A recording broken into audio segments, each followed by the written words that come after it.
I am still writing a video game, so naturally I have continued by not writing a video game. I was going to do the old, oh, no, you're not. It's starting to feel a bit like that, actually. But what I have written is a very complete internationalization library for Lua with Love game engine support. And you may have seen, if you've moved in localization circles, that internationalization is often shorthanded to I-18N for internationalization. So I have called my project SMIT I-18N, which is a bit of a mouthful, but it's intended to be pronounced Smitten because it's for the Love game engine. Oh, I get it now. Oh, sorry. You've been saying smitten to me for like the last 2 weeks. And I've been thinking, why? And that's really contrived I-18N to say smitten. And now I get love. Smitten. Yes. Okay. Thanks. Yes, I am dense. Yes, we know this. Yes. Listeners, I can't believe that we're having this revelation A bit right slow now. on the uptake. Yes. The reasons why I've created this is that as I've been exploring different game genres and game ideas, there's a few things I've bumped into that are like hard problems to solve that you just want to get solved once and then just have like a good solution for.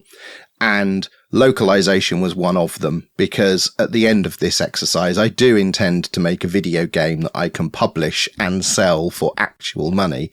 And in order to do that successfully in the current day, you actually need to make sure that your game is accessible, therefore translated, for as many regions as is reasonably possible. And when I went looking in the Love community, there have been efforts to create internationalization libraries in the past, but they've sort of fallen by the wayside or they've just vanished from the internet entirely. And this is made even more complicated by the fact that because Love is a cross-platform game engine, you don't want to have to handle all of your localization in each of the different native ways that the mobile platforms handle it, that like Linux handles it and Windows and all the rest of it. And Lua tables are actually really great for handling like gobs and gobs of data. So I found some example projects that have fallen into disrepair, but looked close to what I wanted. So I have revitalized a few of them and actually smashed them together in one new all-encompassing project. So when we're talking about the kind of internationalization you're going to need when you're writing games, I imagine there's things like if you have some text on the screen, you want it to display in the user's local language, and you want dates to be formatted according to how dates are formatted in the user's country, and numbers might be formatted differently.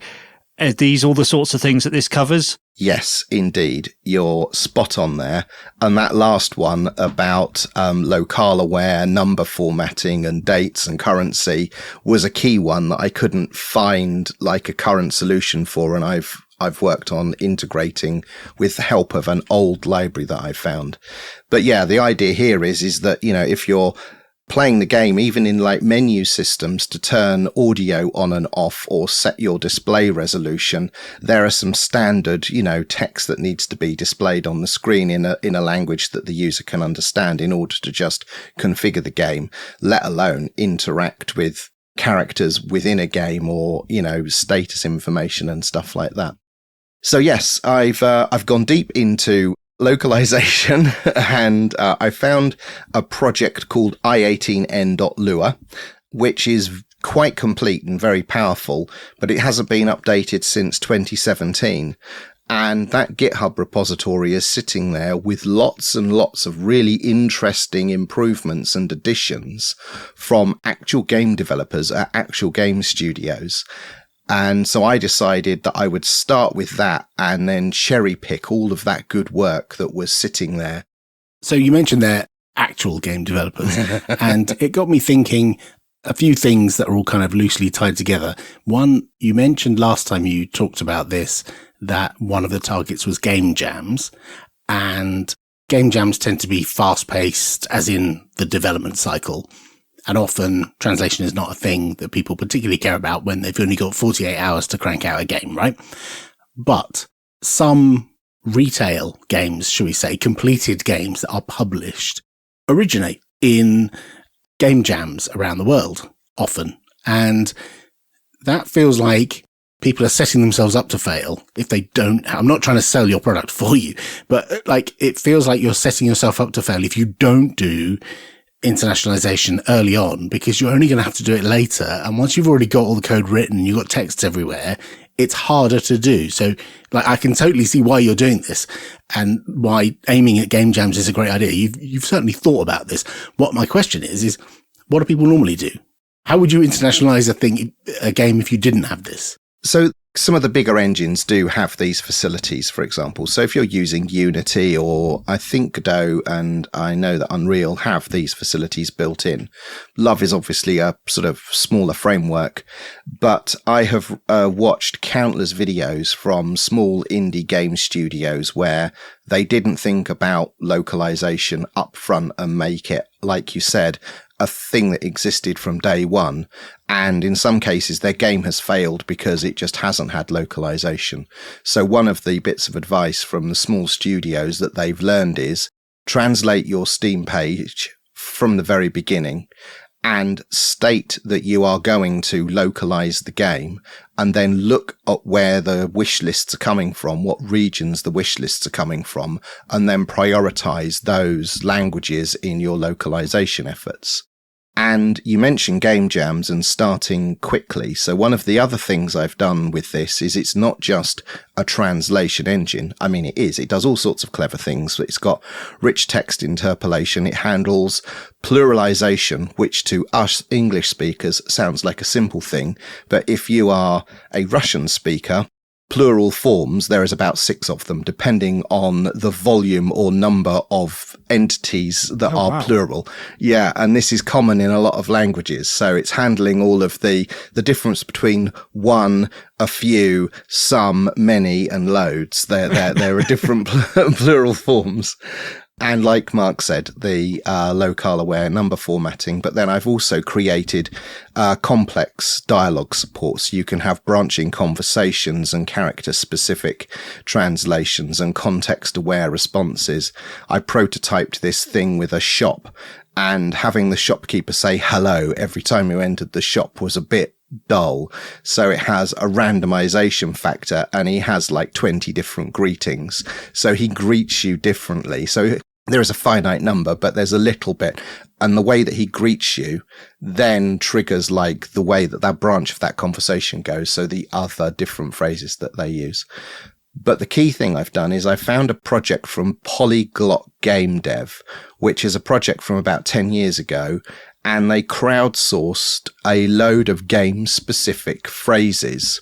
So it is 650 or so game phrases in 53 languages. Oh, wow. And that is a Google Sheet somewhere. They're not taking updates or new submissions. It's frozen. And they also have a CSV archived on GitHub. So I wrote a conversion utility for that and converted it to my localization format. So when you use my library, not only do you get the localization tools, but you also get 53 languages with 650 phrases that are common in games. So for creating the menus and some of the basic sort of, game interactions, you've got a good starter to actually at least offer, some localization support. And I've also got 36 regional number formats as well. This is all excellent and very enjoyable, and it's a good learning experience because I didn't know anything about any of that. When are you going to write a game? I do have a couple of game design documents that are complete, as you well know, because you're the person I bounce ideas off. But yeah, I think soon, because I've got some other bits and pieces. This infrastructure stuff, these are things that I just want there, baked in. They're just web tone for the game framework for Love. So as I start to develop games, I don't have to think how to build it, how to publish it, how to distribute it, how to localize it. I can then just start focusing on how I want to build the game. I actually used it in production for not a game recently. I used it to create a little animation that I recorded as a video and then turned into an animated GIF and posted on social media. So it actually was useful because it was very quick for me to be able to just set the resolution and draw some things on the screen. So yeah, it's been useful even for non-gaming stuff. I have been moodling myself silly. Have you stopped taking the pills? Is that what it is?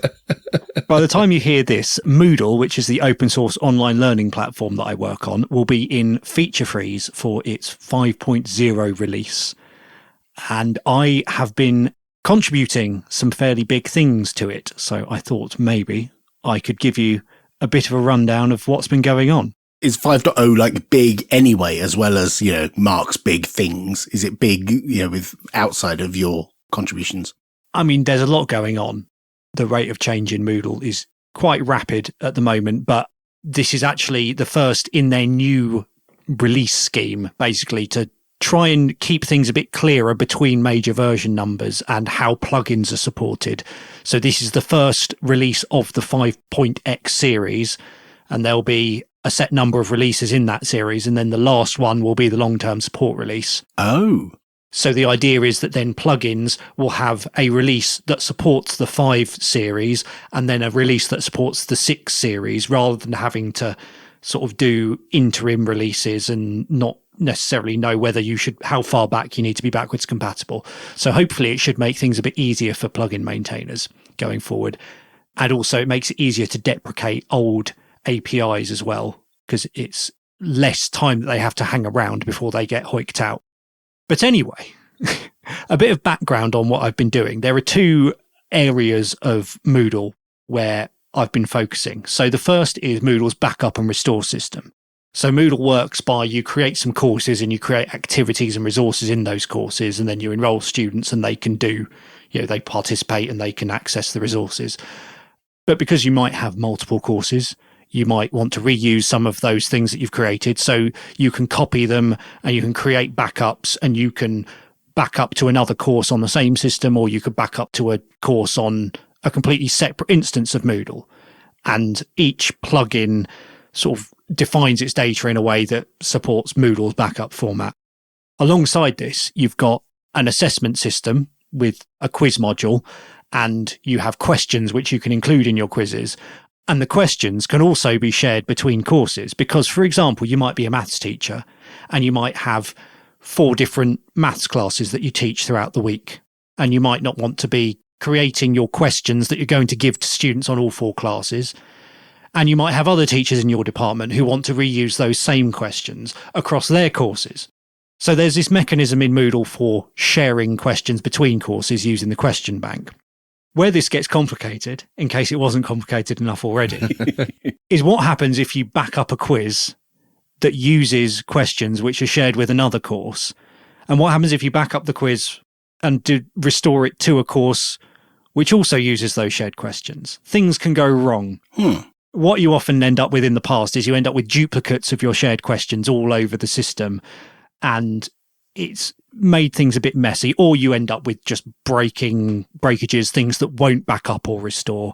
And this has been a problem that's been going on for years, and there hasn't really been a great solution. So what I've been working on with my colleagues is a way of restructuring the question bank so that it's easier to share questions.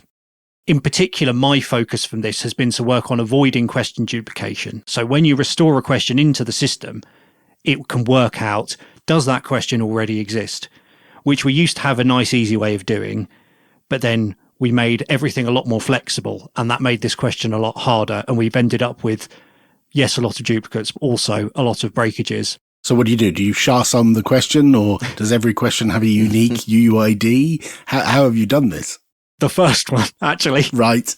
Which is a lot more complicated than I thought it was going to be, because the way, what you have in the backup isn't just what you've got in the database. And for added complexity, questions in Moodle are a type of plugin, which means people can write their own type of question with its own data structure. And you still have to be able to work out how you compare that between the two. So given that Moodle 5 is a milestone release, and this is clearly a complex new capability, how long have you and your colleagues been working on this? Wow. The idea was first thought up for Moodle 4. Oh, wow. And it's taken, I mean, there's been a lot of other stuff going on in this area in the meantime, but actually because we aren't the Moodle core team, we're just some people in the community who thought this would be a good idea. So a big part of this work has been discussing and convincing that this is going to be the right solution for the problem. Because we've got all of these bugs in the issue tracker where we basically just looked at them and said, well, we can't solve these until we've done this work. So part of this was convincing the people actually responsible for maintaining Moodle that making this massive change would be worthwhile and means that we can fix this.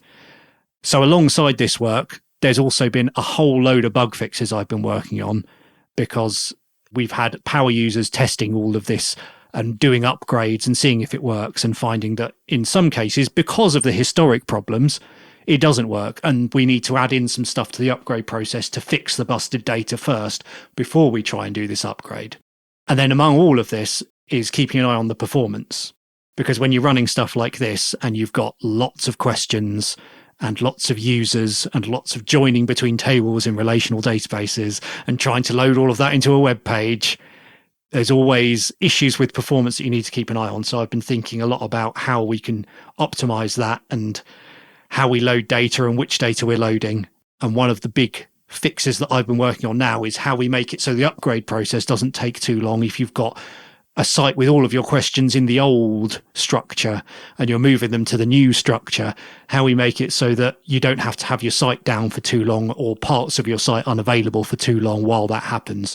So that's been my big one the past couple of weeks. It always feels like those kind of like big upgrades on complicated projects that the users of which can monkey with, as in a good way. Like, they can patch it themselves because it's open source, but also they can go and get plugins from other places and tweak those plugins. It feels like that whole upgrade process is going to be non-trivial. Whatever you do, it's a hard thing, which is why, whenever I see people complaining about Ubuntu upgrades from one release to another and they're moaning about it, and then someone files a support ticket and you look at it and it's like, well, you broke it because you did something silly, but you've got to be able to cope with that. And that's hard.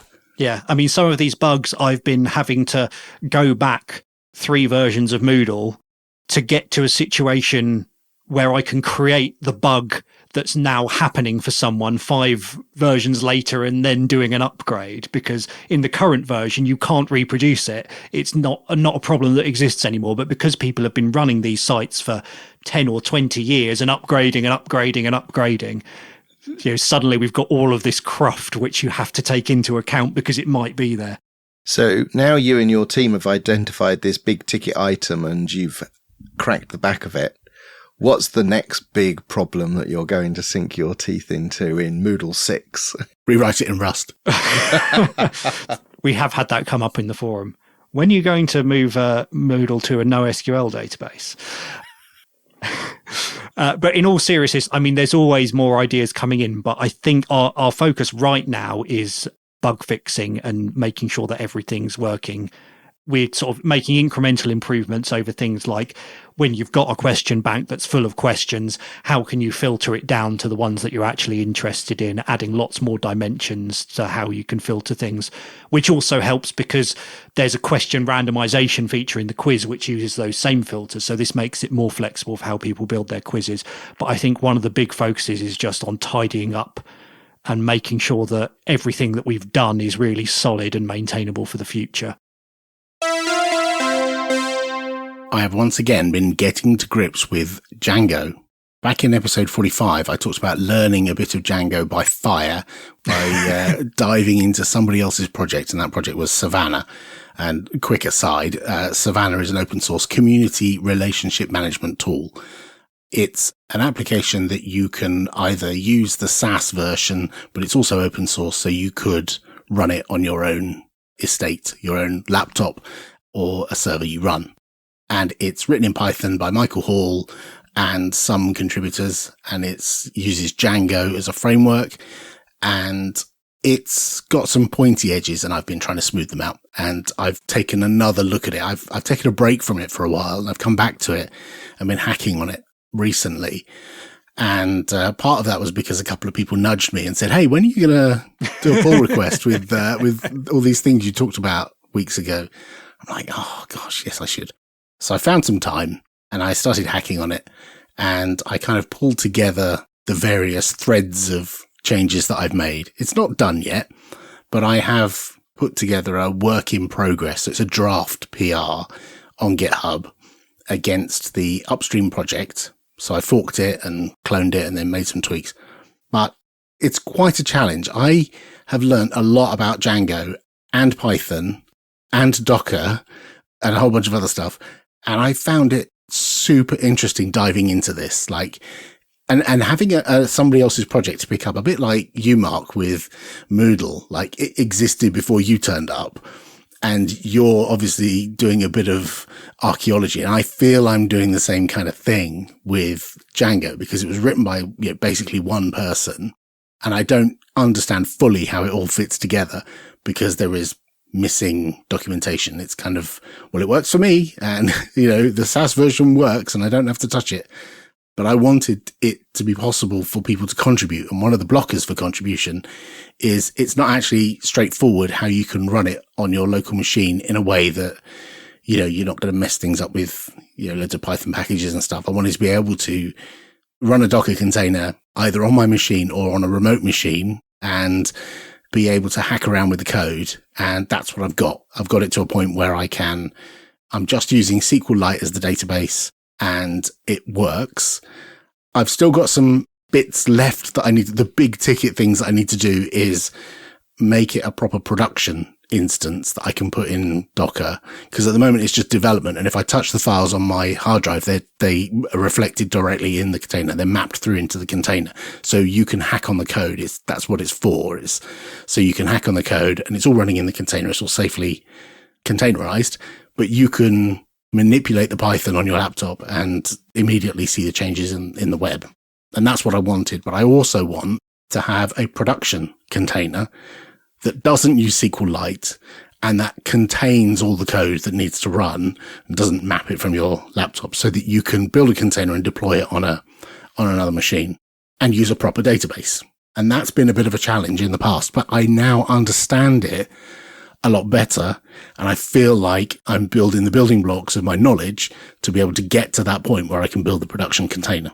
That actually sounds a lot like how we develop and how we run Moodle. Oh, right.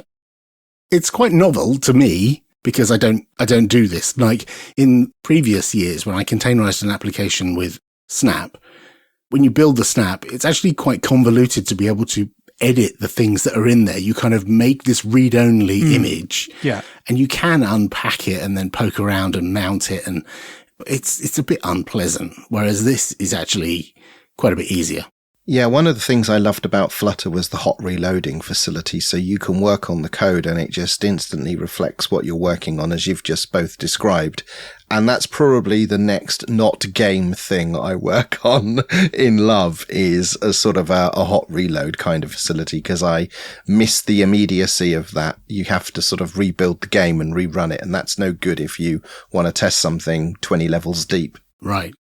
So a couple of things that I thought I would tackle and I thought would help me learn about this a bit better was the version that's on GitHub is built on top of Python 3.9 because it works and they've left it alone. And the byproduct of that is it's old version of Django as well as old version of Python, and then old versions of loads of Python modules that are used by Django and old versions of Python modules that are used by Python. Oh my gosh. There's loads. And so actually a significant amount of my time was individually revving modules when I'd upgraded Python from 3.9. All I did was change the Docker container from 3.9 slim to 3.12 slim. And then everything broke. And I had to go through and iterate on a whole bunch of modules. There were a few code changes I had to do because some of the APIs had changed between one module version and another, and some modules changed name completely or were repackaged as something else, or they're deprecated and replaced by something else. And so there was a bit of that. There was a lot of learning going on there, which I found very useful. And I've got it working. It now works on Python 3.12. which is great, and Django 4.2, which is a lot more modern. It's not the most modern, but 4.2.19 came out this month. So, that's a lot better than like 3 years ago, or whatever the previous version was. But the other thing that I didn't understand fully about Django is it has this whole migrations concept. I don't know. It has a model of what the data structure should look like. And then you create auto-magically these migrations that if you make changes in the database, it does the migration of the data structure. So if you've got existing data in there, it doesn't matter to me so much because this is an empty developer database, right? But those migrations I was having problems with. Some of them would just fail. And I think they failed because they were generated on an older version of Django with an older version of like everything. And so things didn't work. There were like database schema changes that would fail. And I did a bit of research and there were a few options open to me. And one was RM all of the migrations and just recreate them. And this is like quite brutal, but you could just run like Python manage, make migrations or whatever it is. And it just goes and recreates them all. Now that's okay for me with an empty database, but if this was deployed and someone redid that, it might screw their database up, or it might like change the structure in some way or index it incorrectly or something. So this is really only for me going forwards. I don't know how we're going to manage this for people who have existing data.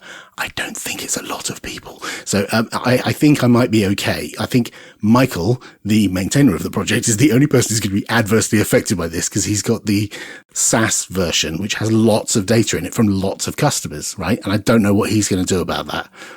But that's somebody else's problem. The other thing I've mentioned already, but I'm really focused on getting SQLite running first. What I really want is to get Postgres and MySQL or MariaDB working as options. And I've put all the config in. So my requirements.txt, my Docker Compose and all the settings and stuff are all in there, but stubbed out. They're all commented out. And what I want to be able to do is have a production Docker container image that I can say, this is Postgres, this is MariaDB, and it work. And the problem I had is when I did this last time I looked at it was the Django migrations would fail partway through whenever you use Postgres, but they work fine on SQLite. But now I have a better understanding of how those migrations work. I wouldn't say I'm an expert. I think I might be able to solve that problem and get to my goal of having a developer workstation version of Savannah and a production deployable version. Every time you say Docker or Docker Compose, I still do a double take. Who is this man? Yes. I'm kind of got into it. I'm still not a Docker fan or a Docker expert in any way, but it has been interesting to learn all this stuff because like we use it at work a lot and we're always scanning containers with Sift and Gripe and stuff like that. And that's the other thing. Like if I built a container with Savannah in it and pointed our vulnerability tool at it, it would find lots of very old Python libraries and loads of old stuff that, would be a bit crusty.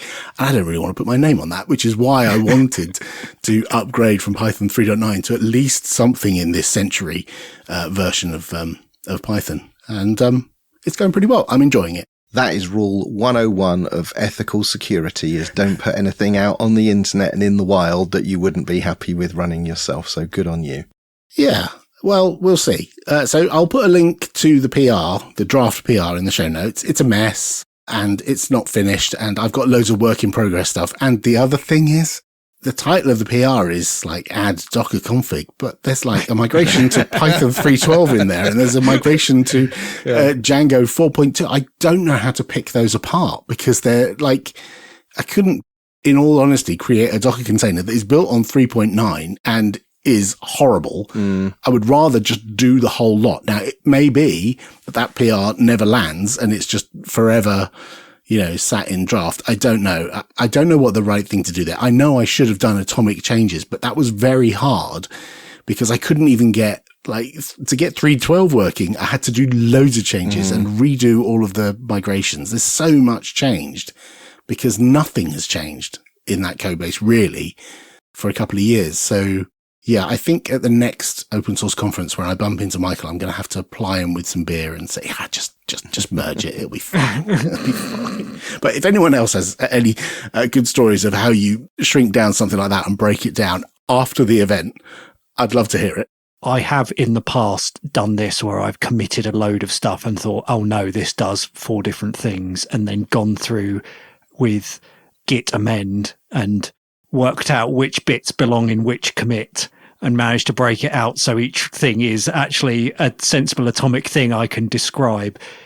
Not an easy task. Yeah. And I don't know. I mean, the old question about, how the person asking for directions, and the answer is, well, I wouldn't start from here. Yeah. Like I wouldn't start from having a giant PR. Do I start again now before I commit this? I mean, I've got a lot of learned knowledge, but the result is I'm still going to have to do a lot of stuff to get to Python 3.12 and do a lot to get, the container built and so on. I don't know. I have a suggestion for you, which you might not like the sound of. Mm-hmm. You go back and do it again, and you do one PR, which goes from Python 3.9 to 3.10. And then you do another PR, which is 3.10 to 3.11, and then 3.11 to 3.12. I don't think that would help. I think even if I just did one from 3.9 to 3.12, and that was the first PR, I could get away with that. I could probably do that, in a new clean slate, and forget about Docker and just try and get it working in a Python virtual environment, bumping Python. I could do that. That would probably be a good starting point. Just get all the packages up to date. But I would still almost certainly have to redo all the Django migrations. And I think that's going to be the thing that's going to hurt. Oh, I see. Regardless. Yeah. Okay. Yeah. So it's a fun journey, and I'm really enjoying it because I'm learning lots about lots, and it's all very interesting. So yeah, keep tuned and laugh at my enormous PR which will be linked in the show.